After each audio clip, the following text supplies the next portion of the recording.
जेवढे काही होतो हजर रुग्णालयामध्ये त्या सगळ्यांनी जिल्हा सामान्य रुग्णालयात धाव घेतली आणि ताबडतोब आम्ही मीडियासमोर कुठेही न धावता आम्ही स्टेटमेंट दिलं होतं की हा विजयी उमेदवार आहे, तो निवडून आला तरी त्याला पराभूत मानसिकता या पद्धतीने वागतोय आणि हे उघडपणे बोलण्याची हिंमत आम्ही दाखवली आहे।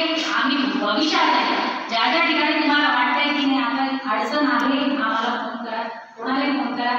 मी याआधी सांगितलं होतं की ताबडतोब जिथे तुम्हाला शंका असेल, जिथे तुम्हाला वाटलं की आता फोन आलाय, काही धमकी दिली, आपल्याला संरक्षण पाहिजे, हे आवर्जून सांगा। नाहीतर बऱ्याच वेळा असं होतं की तुम्हाला फोन येऊन जातात, धमक्यांचे फोन येतात पण तुम्ही सांगत नाही, जाऊन कुठं सांगत कशाला याने त्रास द्यायचा, हे असं झालंय।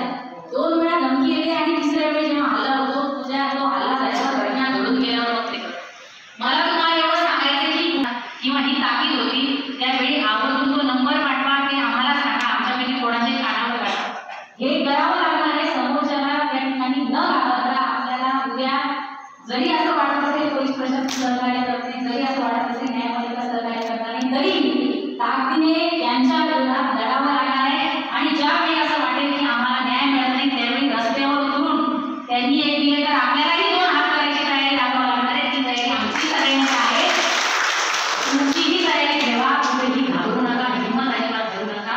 शेवटी एवढंच सांगितलं की हा माझा अंत नाही, भेटेल उद्या नव्याने, सामर्थ्य हे हा शेवटचं नाही। आपल्याला हिमतीने जिद्दीने भविष्यातले निवडणुका लक्षात घेऊन, स्थानिक स्वराज्य संस्थांच्या निवडणुका लक्षात घेऊन पुन्हा एकदा जिद्दीने उभं राहावं लागणार आहे। हिंमत हारू नका, खचू नका, आम्ही सगळेजण तुमच्या सोबत आहोत। तुम्हाला ज्या